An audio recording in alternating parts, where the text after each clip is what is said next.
Mira, lo primero es desvirtuar una creencia popular y es que estamos llenos de estudios de metro. No ha existido nunca un estudio de metro. Entendido estudio como lo entienden los ingenieros, es decir, tener listos los diseños para empezar a construir. Hemos tenido muchísimos mapas con líneas trazadas encima del mapa, diciendo que por ahí va el metro, pero eso no son estudios para hacer un metro. Esta es la primera vez en la historia que realmente la ciudad cuenta con un estudio de ingeniería avanzada, casi en etapa de diseño, que está listo para empezar a construir. Y eso lo vuelve un hecho excepcional en la historia. Nunca antes habíamos estado tan cerca del metro como hoy. Y de ahí la importancia de lo que viene, de las decisiones a tomar. Por el lado del distrito la decisión está tomada. Sí, claro. Hoy pasamos por dos decisiones diferentes a la del distrito. Una es la nación. El gobierno nacional está dispuesto a cumplir su palabra de cofinanciar el metro de Bogotá. La segunda es la sociedad bogotana. La sociedad bogotana está dispuesta, por primera vez en la historia, a unirse en torno a volver realidad el metro. Entre sus diferencias políticas, sociales y en la inmensa diversidad de esta ciudad es posible un consenso para actuar en función de tener un metro en la ciudad de Bogotá. Estos no son temas matemáticos, aunque alguien podría poner como excusa es que es muy caro, o podría poner como excusa es que yo lo prefiero de segundo piso, olvidando que todos los metros de segundo piso se están destruyendo en el mundo. Lo cierto es que lo que tenemos que evidenciar hoy es si la nación quiere, si la sociedad bogotana quiere. Bogotá Humana, la administración distrital, quiere, y por eso desarrolló esos estudios, los pagó, se sometió a la metodología exigente del Banco Mundial, estuvo de acuerdo con el Banco Mundial que los estudios fuesen de la máxima expresión tecnológica en el momento, y por eso hoy nadie los puede criticar desde el punto de vista técnico, de su experticia científica. Pues ya hemos hecho dos debates, uno en el Consejo, el primero en el Senado de la República, buscando consensos políticos, creo que nos fue muy bien. Es muy difícil ya encontrar una fuerza política que esté, o que diga expresamente que está en contra del metro. Ahora vamos hacia fuerzas civiles, las centrales obreras que piensan del metro en la ciudad de Bogotá.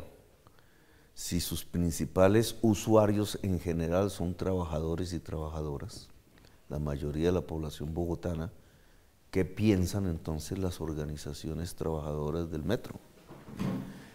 O desde el lado empresarial, el empresariado es consciente, sin estar organizado, que un metro valorizaría el conjunto de la ciudad. Es una ciudad valor, que al crecer en valor compite más. Y lo que allí está adentro entonces compite más. Y eso desde el punto de vista empresarial es un hecho que creo se entiende. No es lo mismo una ciudad del tamaño de Bogotá, sin soluciones reales y audaces en el transporte de alta capacidad, que una ciudad que no resuelve sus problemas de transporte. Al final los problemas de transporte dejan de ser un dolor de cabeza diario del que va en un carro, del que va en un bus, y pasa a ser un problema de destrucción económica global e integral de la ciudad. Y un empresario sabe que su negocio le va mejor si la ciudad compite, y la ciudad compite si tiene metro. Yo te diría que Bogotá, a pesar de tener casi 200.000 empresarios de todos los tamaños, no ha existido en la ciudad una vocería empresarial pro-bogotana. El empresariado bogotano se ha sentido más empresario nacional que bogotano, y ese es un error en el siglo XXI. porque la región se vuelve muchísimo más importante para el desarrollo del valor económico que la misma nación. Y creo que hay una reacción al respecto. El metro ayuda a despertarla. Pro Bogotá quizás es la primera instancia empresarial no gremial que no está defendiendo el interés particular de uno u otro sector de la producción, sino que en conjunto empieza a establecer una visión integral de ciudad a partir de la perspectiva empresarial, que es una entre varias, pero es importante. Y les damos la bienvenida y hemos conversado con Pro Bogotá ya específicamente dos grandes temas.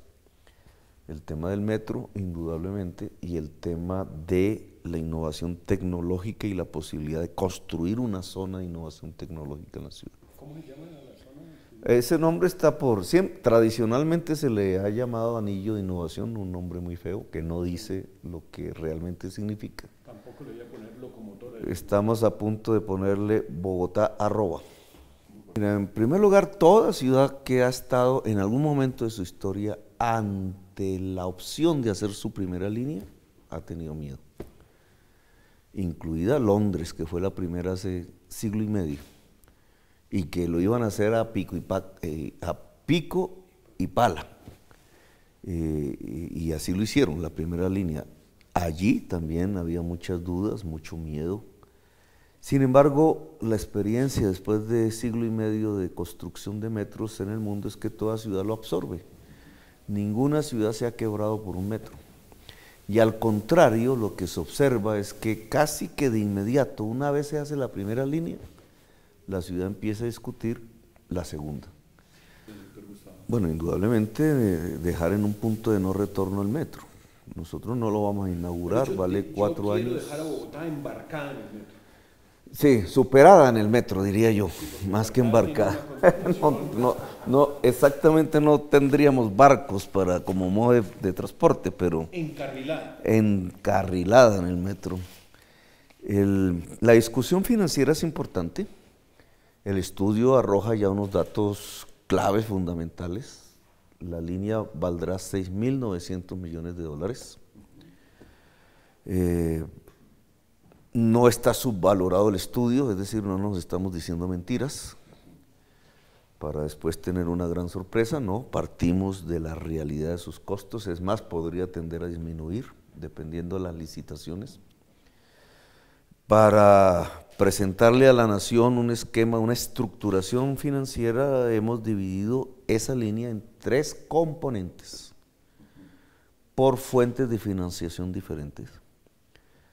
El componente de la operación, que se financia a partir de las tarifas de los usuarios, sin esperar elevarlas más allá de lo que hoy son. Y eso ya nos da unos resultados concretos hoy.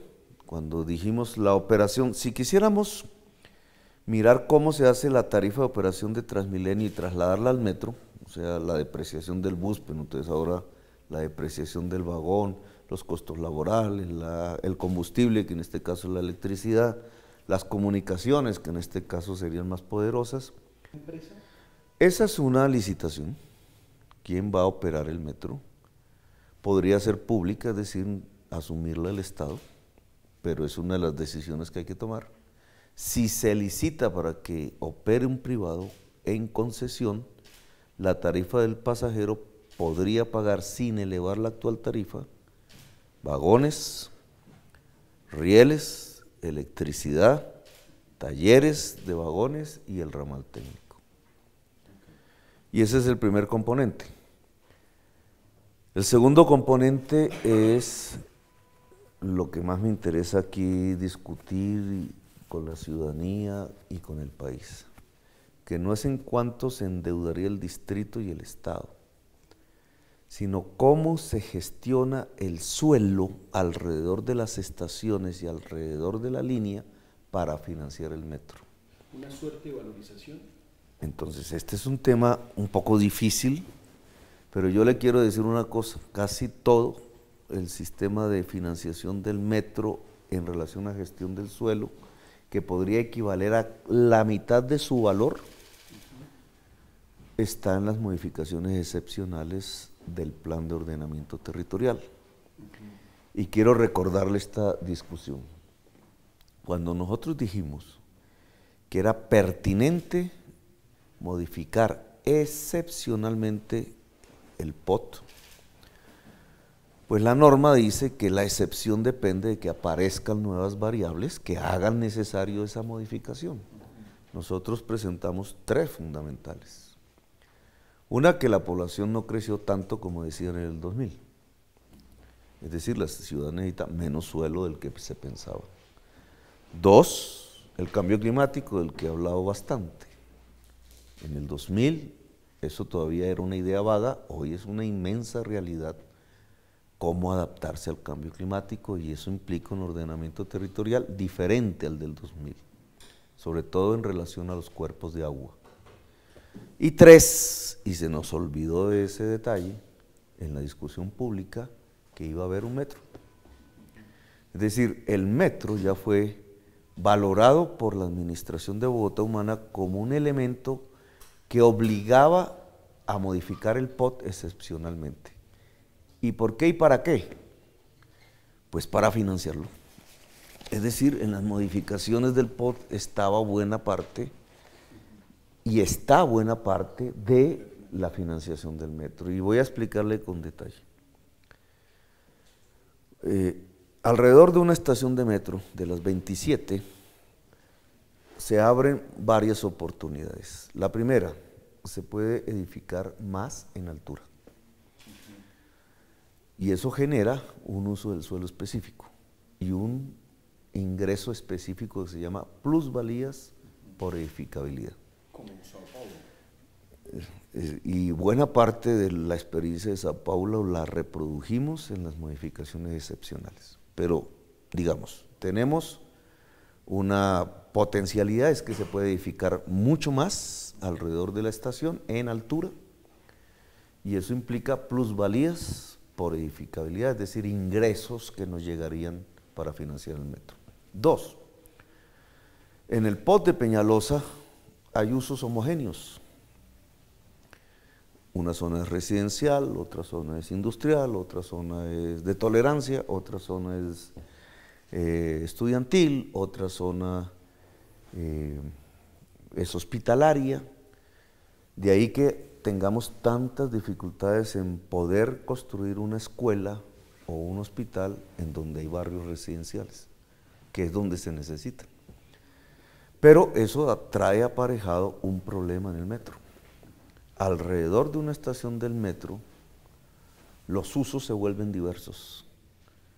Se te vuelve comercial, se te vuelve un centro comercial como el del Portal del 80, querrá mucha gente tener oficinas para trabajar allí cerca de una estación del metro, otros querrán vivir cerca de la estación del metro en términos de vivienda, etcétera. La estación del metro necesita usos mixtos. Nuestro POT modificado los establecía, y eso genera, y así estaba escrito, unas plusvalías por cambio de uso. Es decir, si yo permito, siendo residencial la zona junto a la estación del metro, permito usos comerciales, más edificabilidad, usos de oficina y otro tipo de usos, puedo tener más ingresos. Tercero, en las modificaciones excepcionales del POT, creamos un mecanismo de financiación de infraestructura de transporte a través de las cargas al constructor. Y me explico. Todo constructor en un plan parcial, en un plan de renovación, y en nuestro POT, en cualquier tipo de construcción, entrega unas cargas, sean especie, terrenos, para parques, para calles, para vías, vivienda de interés prioritario, que antes era vivienda de interés social. Eso se le llama cargas y está obligado por ley y está obligado por las normas locales. Nosotros le agregamos la posibilidad de, primero, de que sea todo proceso constructivo, no solamente unos pocos procesos constructivos, Segundo, que se haga en especie o se haga en dinero. Y tercero, meter dentro de las cargas, que es una mala palabra, significa los derechos de la sociedad por permitir la construcción, la financiación de infraestructura de transporte.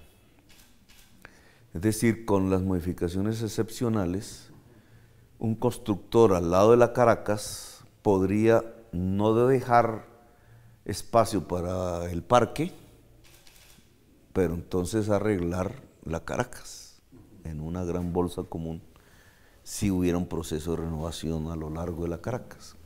Esto es importante porque esas cargas no iban exactamente hacia el lugar donde se haga la construcción, sino una bolsa general.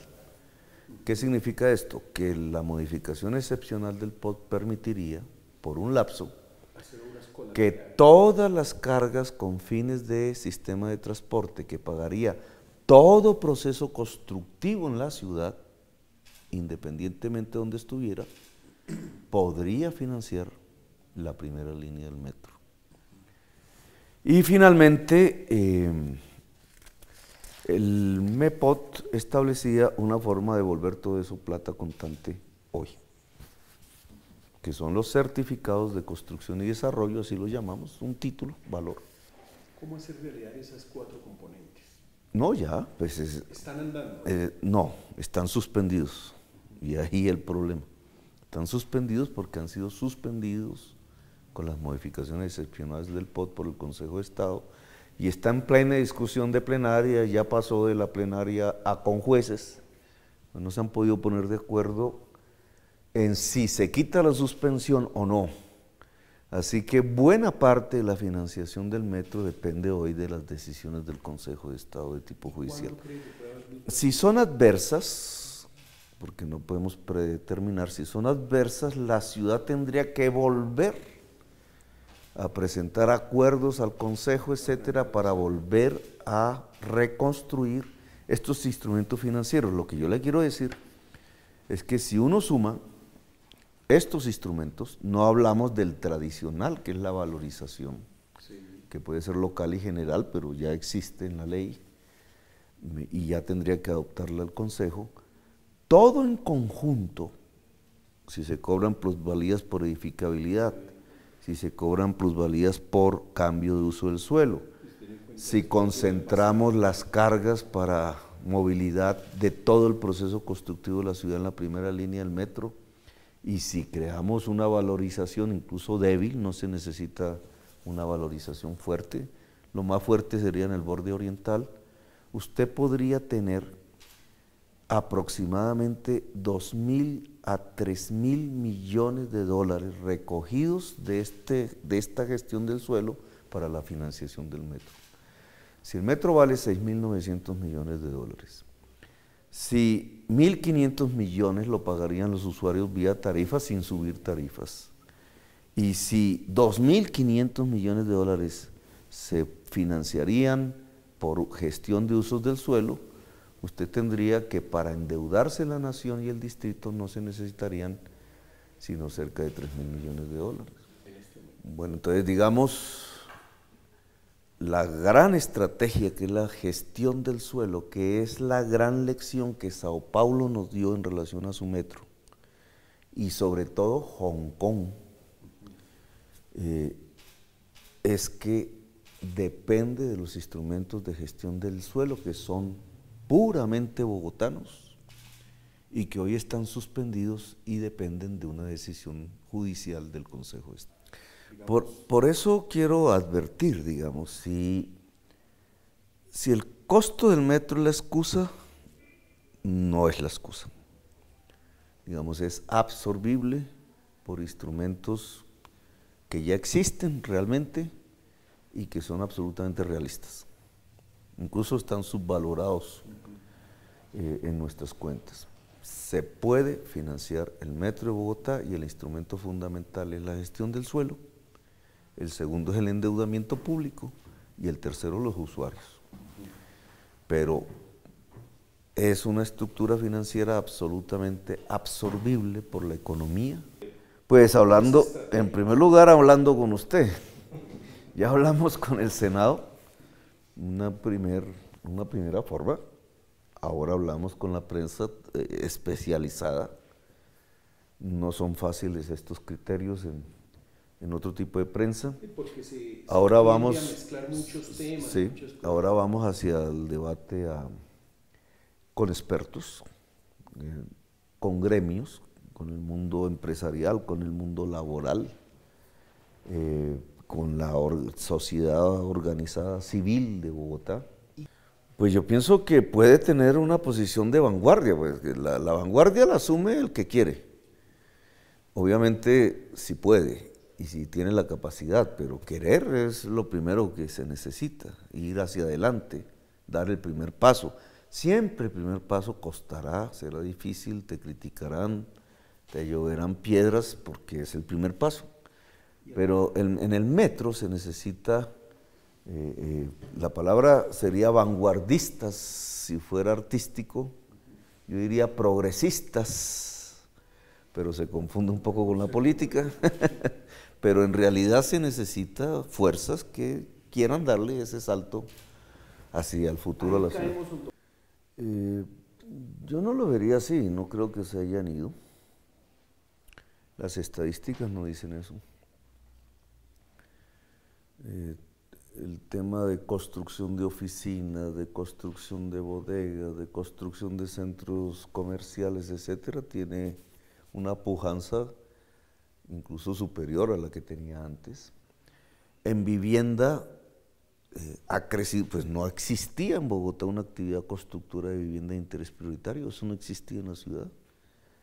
No teníamos ahora ya vamos en 22.000 gestionadas, en procesos constructivos, miles ya terminadas.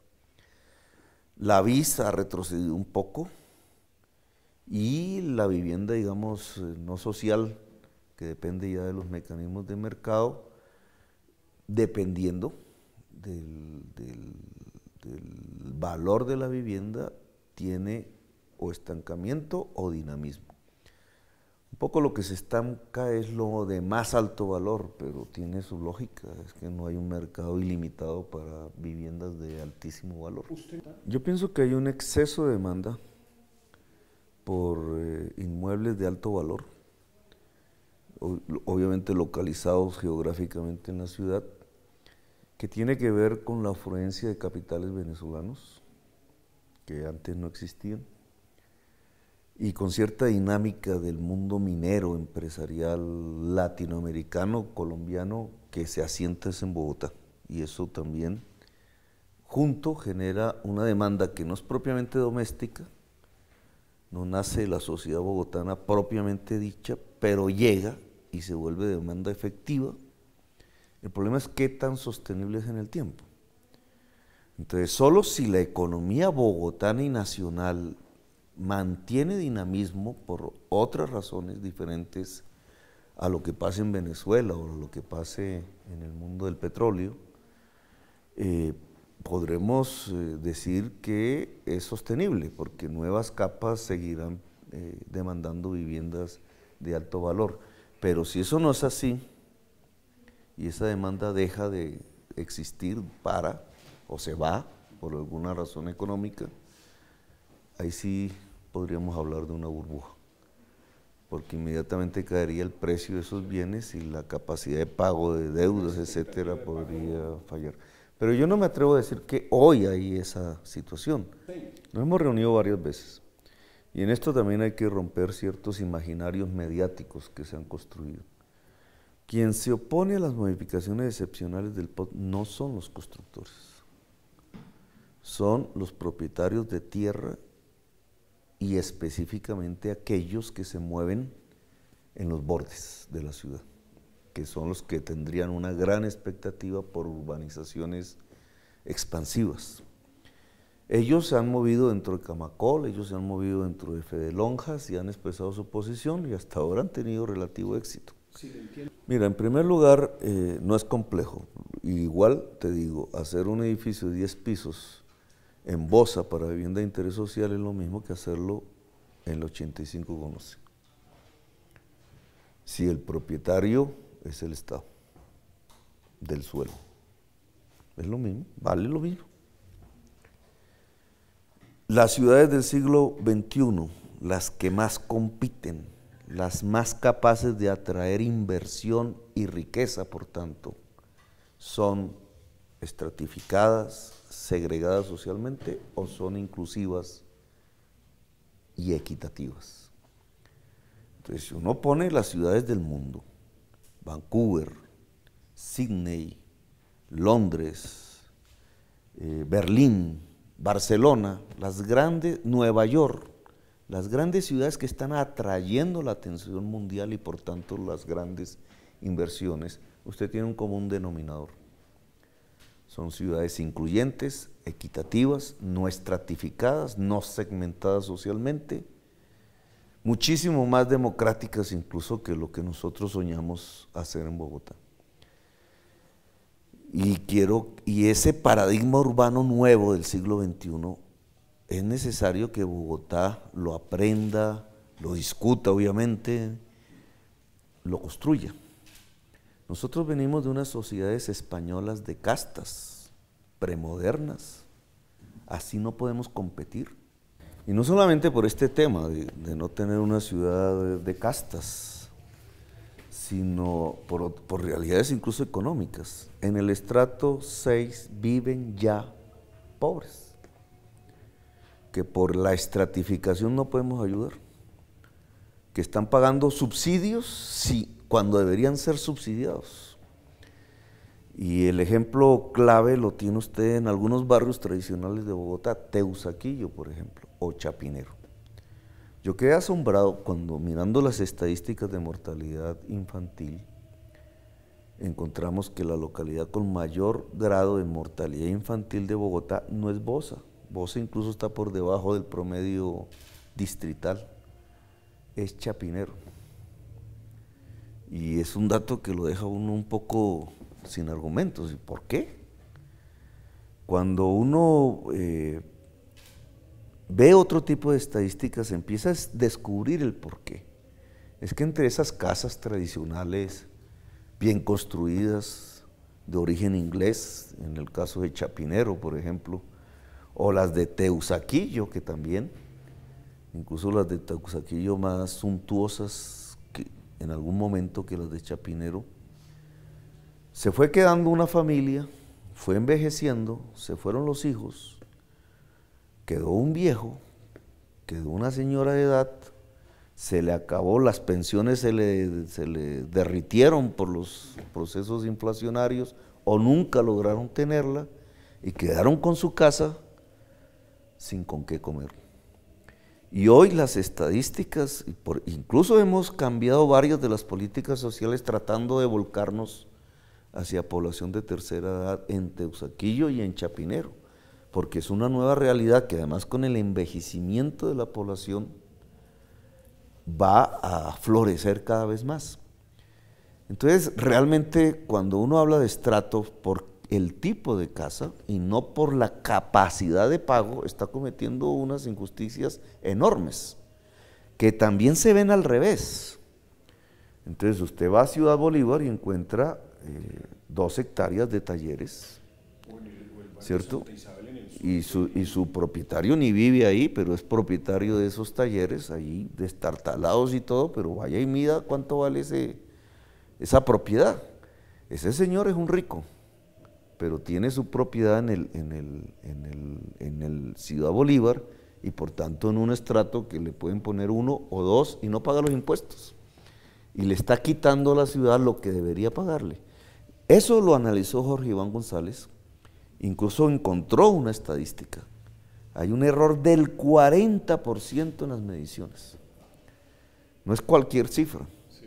Es decir, casi se puede llegar a decir que en estrato 1 y 2 un 40% no lo son un poco más ricos, y en cambio se puede decir que en estrato 4, 5 y 6 un 40% no lo están. Cuando le presentamos la propuesta de reforma tributaria al Consejo, que hundieron ellos, eso era lo que queríamos corregir. Buena parte de la clase media alta bogotana paga más impuestos que la clase alta. Y se debe a este tipo de situaciones. Los estratos realmente no deben ya existir en la ciudad de Bogotá. Nosotros ya tenemos una forma avanzada de medir la capacidad de pago. Y en esa medida, subsidios, contribuciones, que era lo que se resolvía con los estratos, se puede hacer vía capacidad de pago. ¿Ciencia público-privada por lo menos? Nosotros ya presentamos. Mira lo que pasa con las APPs. En primer lugar, una APP, para ser escogida en prefactibilidad, debe corresponder al plan de desarrollo. Y eso es lo primero. Es decir, si tú dices, vamos a hacer un segundo piso por toda la Caracas para meter ahí los carros que se están muy congestionados, nosotros decimos no. No, ¿por qué? Porque los segundos pisos desvalorizan de entrada, eso los está tumbando las ciudades en el mundo. No se debe, tú acabas un vecindario con ese tipo de segundos pisos en las carreteras dentro de una ciudad, fragmentas la ciudad, la destruyes urbanísticamente. Segundo, al carro hay que quitarle espacio. Y esa es una tesis, digamos, que también ya se generalizó. Entre más autopistas para carros, más carros. Y no resuelves el problema, solo gastas recursos y recursos públicos y evitas financiar otras necesidades. Al carro hay que quitarle el espacio. Bueno, pero digamos, lo primero que hay que hacer es que una APP corresponda a un plan de desarrollo. Y cada ciudad lo tiene diferente. A nosotros nos presentaron APPs que no cumplían con el plan, las rechazamos, y otras que sí. Hay 48. Y entonces esas que sí, que son casi 50, entonces se les pidió pasar a la factibilidad. Allí es donde se encuentra la realidad, porque muchos son apostadores, especuladores, otros llegaron en el primer lugar como quien hace una cola, y ahora quién me compra mi primer lugar, y entonces no eran propuestas serias. La mayoría se van quedando en un mundo que no era propiamente el de la intención de una empresa de hacer una obra, sino de especular. Pero finalmente quedan las más serias y nosotros pasamos de factibilidad, es decir, terminamos el proceso en este momento con dos. La de los tranvías. Estación de la Sabana, Fontibón, Faca, que es excepcional, cruza la zona de innovación tecnológica, será su eje, llega al aeropuerto, es decir, conecta vía férrea al aeropuerto, llegaría al metro también, por el corredor oriental, más madura. y al mismo tiempo y en el mismo nivel, el corredor, el tranvía, Estación de la Sabana, hacia el sur, Bosa, Soacha, y llegaría hasta el sur de Soacha, lo cual sería una inmensa solución de transporte para un municipio que tiene mucho problema en ello, que es Soacha, que también se cruzaría con el metro en algún punto de la 1 de mayo. Estas son las más maduras, ya pasaron la factibilidad, ya dependen de la decisión del gobierno nacional, porque el dueño de los corredores férreos es la nación. Esas están en planeación. Están exactamente en la ANI, la Agencia Nacional de Infraestructura. Si ellos dicen se abre el concurso, creo que dura un mes el concurso, empezaría construcción. Hay un gran vacío que nos quedó, no lo pudimos ni empezar siquiera, que es el banco del distrito. Claro, era bastante duro decir una nueva banca pública, en un mundo que privatizó la banca en Colombia. Pero Bogotá necesita un banco público, y lo necesita en dos grandes materias. La primera, su propia economía productiva, porque Bogotá, a diferencia de Medellín, es una constelación de 200.000 empresarios, de garaje podríamos llamarlos, pero que son el 80% de los puestos de trabajo de la ciudad. Es decir, sin ellos, la ciudad se derrumba. Y eso hay que resolverlo. Y el otro gran problema es la vivienda popular.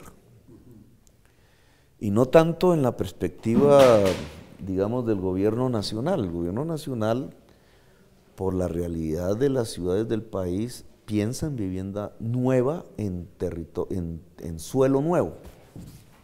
Eso es fácil en un pequeño municipio, es fácil en una ciudad mediana y se entiende por qué el gobierno nacional lo piensa así. Pero en una ciudad como Bogotá no puedes pensar de la misma manera, porque aquí suelo nuevo es prácticamente suelo de alto riesgo, desde el punto de vista climático. Aquí no puedes pensar en construir en suelo nuevo, sino en reconstruir lo hecho, que es como hace toda ciudad moderna hoy.